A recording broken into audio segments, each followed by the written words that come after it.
Alors, c'est comme je le dis depuis le départ que c'est une riposte qui n'est pas adaptée à la situation sociale et environnementale du Cameroun. C'est-à-dire que lorsque vous regardez, par exemple, depuis le début de la crise au Cameroun, on a une riposte qui n'est pas suffisamment adaptée et qui ne répond pas aux attentes justement des comportements des populations au Cameroun. Et je le dis parce que lorsque vous avez par exemple une crise sanitaire, il y a un certain nombre d'étapes qu'il faut suivre. Et il faut comprendre que les étapes sont fonction justement donc de l'origine de la crise.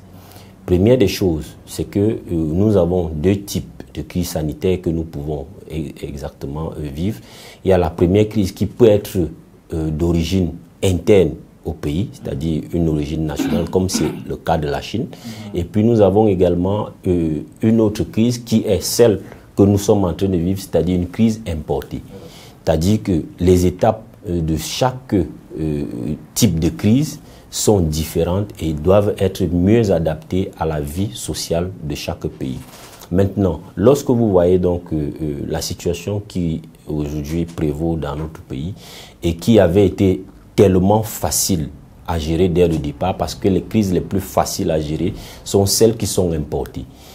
Celles qui sont importées sont les plus évidentes à contrôler parce que simplement elles viennent d'ailleurs. Et nous savons tous comment est-ce qu'une crise qui vient d'ailleurs peut fonctionner et peut s'installer dans un pays.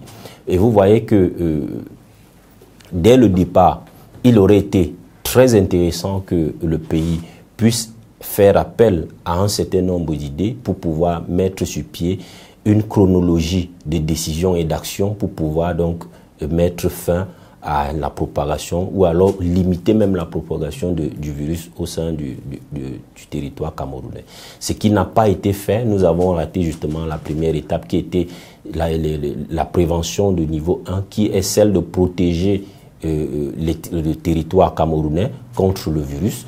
Et maintenant, nous sommes arrivés à la deuxième étape qui était celle justement donc que lorsque le virus est déjà entré, sachant qu'il est déjà là, il faut protéger les populations. Il ne faudrait pas qu'il y ait une contamination nationale, c'est-à-dire qu'il y ait une propagation entre ceux qui sont arrivés, qui sont importés et qui infectent maintenant donc la population. Tout ça, c'était possible, mais ça n'a pas été fait du tout.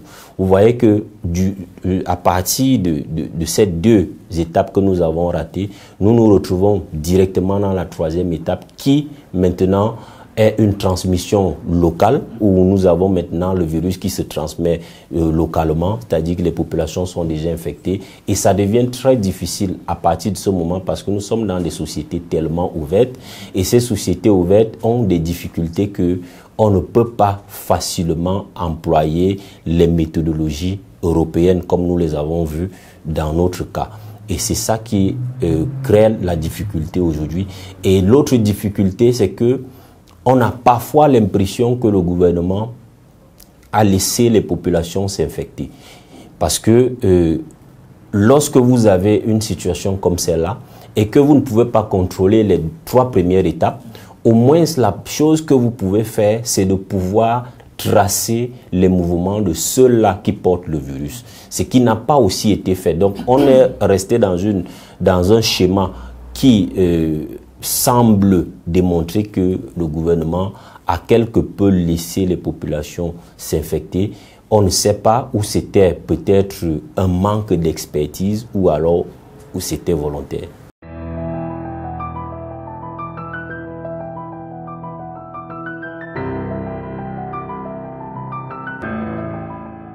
Alors, ce qu'il faut comprendre aujourd'hui, nous sommes à environ 16 000 cas. Nous sommes à environ 16 000 cas et à moins de 400, un peu moins de 400 décès. Certaines personnes aujourd'hui disent que le Cameroun contrôle mieux la situation que d'autres pays occidentaux. Je dirais que c'est une hypothèse très forte.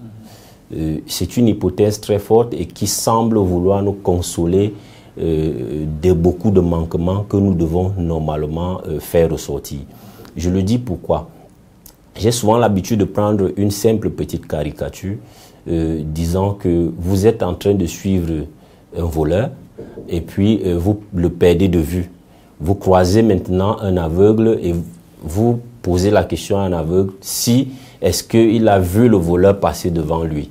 Il vous dit il n'a pas vu de voleur. Est-ce que ça veut dire que le voleur n'est pas passé devant lui? C'est ça la véritable question. Quand je dis cela, j'essaie maintenant donc de l'expliquer dans le cas où nous sommes actuellement. Nous avons environ 16 000 cas confirmés. Et maintenant, dans les 16 000 cas confirmés, nous avons 135 000 tests effectués depuis 4 mois du début de la pandémie au Cameroun. Ce qui fait une moyenne journalière de tests de 1000 tests par jour. Et par la suite, lorsque nous faisons le ratio en termes de population, nous avons 5 tests effectués pour 1000 habitants. Vous comprenez? Ce qui est totalement insignifiant en période de crise.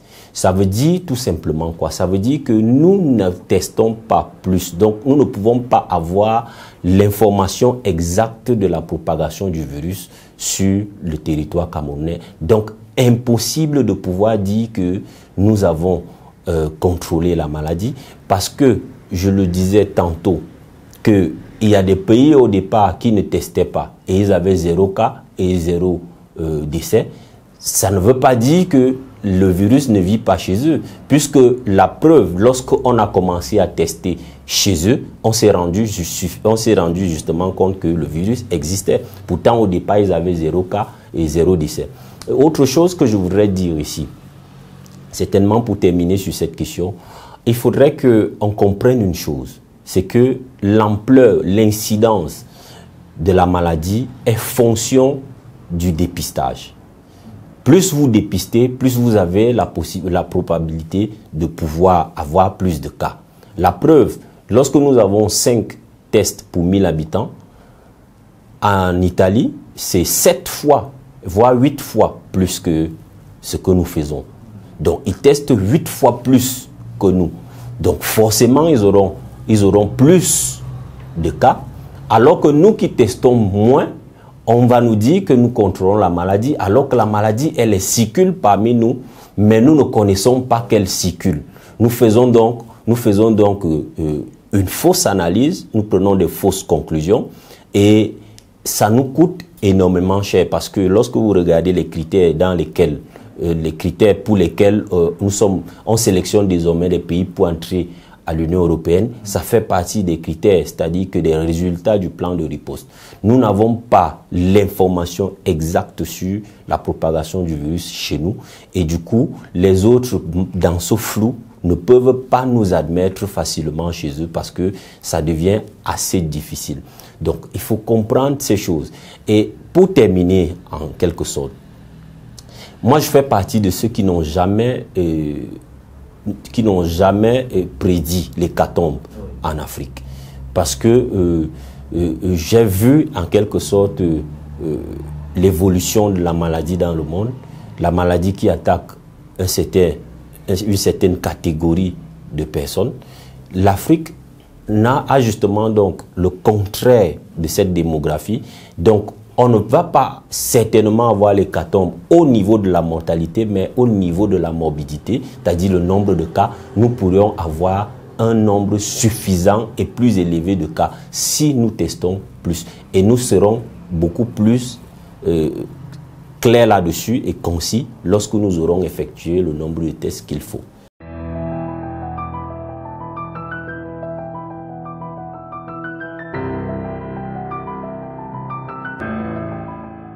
Alors, ce qu'il faut comprendre déjà sur la notion de pic, c'est que le pic n'est rien d'autre que la situation dans laquelle vous avez le plus grand nombre de nouveaux cas.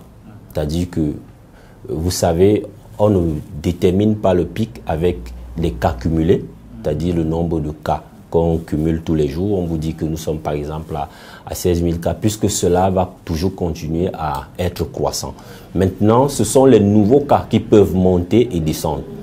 Alors, le pic correspond à la situation où nous avons le plus grand nombre de nouveaux cas. C'est ça le pic, c'est-à-dire que lorsque nous avons atteint le plus grand nombre de nouveaux cas en 24 heures, après ce plus grand nombre de cas, la courbe commence à être décroissante, c'est-à-dire que le nombre de cas, de nouveaux cas qui suivent sont désormais beaucoup moins que ce que nous avons atteint dans le maximum. Donc c'est ça en réalité le pic.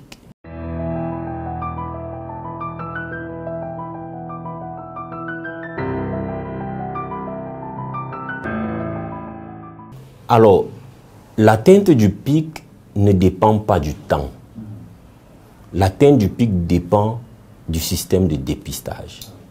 C'est-à-dire que de l'action qui est menée sur le terrain, du plan de riposte qui est mis en place, c'est ça qui détermine en quelque sorte le pic. Au niveau du timing du pic, comme on a souvent eu dans les débats aujourd'hui au Cameroun, déterminer probablement la période à laquelle le pic va arriver, relève tout simplement des estimations. C'est-à-dire que lorsque nous sommes en une situation de croissance du nombre de cas, on peut, à partir d'une modélisation mathématique, estimer le nombre de nouveaux cas à une date X qui peut être justement donc le pic. C'est juste des estimations qui, en réalité, ont souvent beaucoup de difficultés à donner un résultat exact, puisque ce sont des approximations. Mais ce qu'il faut savoir également, c'est que la plus grosse difficulté du Cameroun pour l'estimation du pic relève de sa qualité des données. Des données qui ont un problème de qualité ne peuvent pas nous donner des estimations de qualité. Donc voilà pourquoi, en quelque sorte, certains ont essayé de proposer des modélisations et des estimations du pic à une date X, mais que cela n'a pas donné grand-chose parce que les données ne sont pas de bonne qualité. Maintenant, ce qu'il faut donc comprendre, c'est que pour pouvoir atteindre ce pic, il y a des conditions.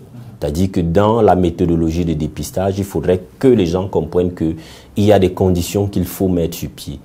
La première des choses, c'est qu'il faudrait stabiliser le dépistage en ce sens où il faudrait que le nombre de tests effectués de façon quotidienne soit fixe. Pourquoi cela doit être fixe? Parce que c'est en le fixant qu'on se retrouve donc à pouvoir faire une analyse concrète entre 2 jours qui se suivent. C'est-à-dire que si nous avons effectué un nombre X de dépistages aujourd'hui et demain, et que nous observons une fluctuation, on peut effectivement dire que si aujourd'hui est plus élevé que demain, on peut effectivement dire que la maladie a baissé par rapport au plan de riposte et tout ce que nous avons pu mettre sur pied. Mais maintenant, si le nombre de tests faits fluctue d'une journée à une autre, on va se retrouver en train de voir également des fluctuations au niveau des nouveaux nombres de cas, mais qu'on ne peut pas analyser parce que on ne sait pas si c'est la fluctuation du nombre de tests effectués qui est à l'origine de cette fluctuation des nouveaux cas ou alors c'est autre chose. Donc ça crée un problème. Voilà pourquoi la première condition, c'est qu'il faut fixer une barre du nombre de tests à faire par jour afin que nous puissions maintenant donc mieux analyser l'évolution de la courbe et pouvoir justement donc faire des comparaisons. Vu que on le dit généralement en statistique qu'il faut essayer de stabiliser les bases pour faire des comparaisons entre les différentes entités.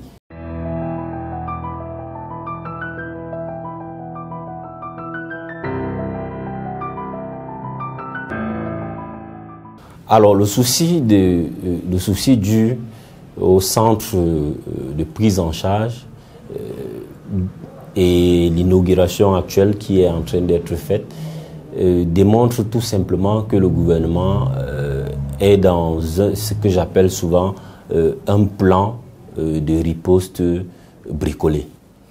Je le dis tout simplement parce que nous sommes dans une phase purement contradictoire, c'est-à-dire entre le discours gouvernemental et les actions gouvernementales. C'est-à-dire vous ne pouvez pas dire quelque chose et puis maintenant ce que vous faites comme action sur le terrain démontre autre chose.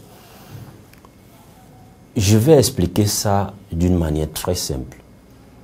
Le gouvernement dit avoir maîtrisé la pandémie. Vu que nous sommes à 16 000 cas, on nous dit que la pandémie est mieux maîtrisée que dans certains pays occidentaux et tout le reste. Et puis, j'ai même appris à travers quelques informations que certains disent que le pic a été atteint, selon des estimations que je trouve fallacieuses et douteuses.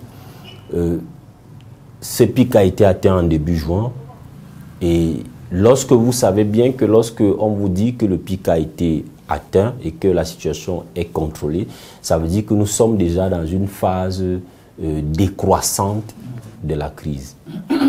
Alors, la question qui est simple, c'est que comment est-ce que nous pouvons être dans une phase décroissante de la crise, mais nous sommes en train de mener des actions de la phase croissante de la crise? C'est ça la question en quelque sorte, c'est-à-dire que le discours et les actions sont complètement contradictoires. Ce qu'il faut comprendre est très simple, c'est que dans la gestion des crises sanitaires, dans la première étape, lorsque vous avez une situation de crise sanitaire, qu'elle soit une crise d'origine interne ou externe, la première des actions qu'on met sur pied, c'est les centres de prise en charge, c'est-à-dire pour pouvoir déjà anticiper sur les infections et anticiper sur la prise en charge et pouvoir maintenant répondre efficacement à une probable demande qui peut être dans le futur. Alors, c'est la première des choses. Lorsque vous avez regardé, essayé de regarder, il n'y a que le Cameroun, en quelque sorte, qui est dans cette superbe contradiction qu'on ne comprend pas en fait. C'est-à-dire, regardez tous les autres pays, Côte d'Ivoire, Ghana et tout le reste, le Kenya, Nigeria, et la Chine même, à un moment, la Chine a construit un hôpital en 10 jours d'une capacité de plus de 1000. Vous voyez que c'était tout au début de la pandémie. Alors, nous, au début de la pandémie, nous n'avons rien fait. Nous n'avons rien fait.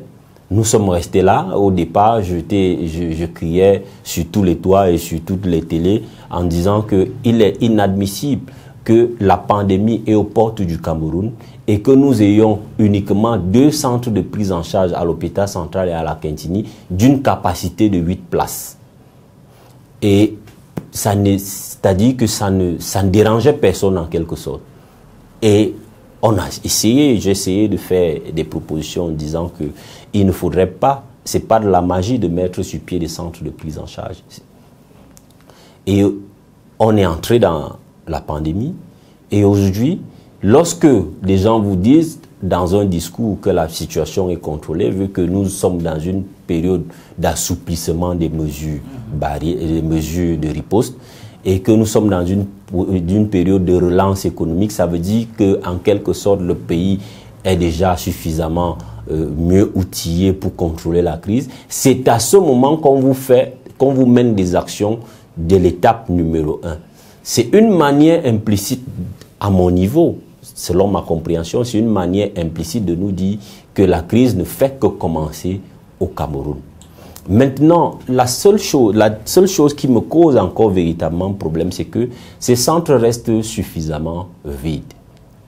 Et pourquoi ça reste vide? Parce que justement, ce dont je parlais tout à l'heure du système de dépistage, où vous arrivez et on vous dépiste positif, on vous pose la question de savoir où voulez-vous passer votre quarantaine, chez vous ou bien dans un centre de prise en charge. Bien évidemment que toute population voudra aller dans son domicile où il sera pris en charge par sa famille, où il pourra avoir un repas le matin, un repas à midi et un repas le soir. Vu que dans certains centres de prise en charge, il n'existe pas de repas, il n'existe pas de nourriture. Je prends l'exemple de Sambelima, où moi-même j'ai été sur le terrain et j'ai vu ce qui se passait. Des populations se retrouvent dans... les populations infectées se retrouvent dans la communauté en train de chercher quoi manger. Imaginez-vous la retransmission et la redistribution du virus.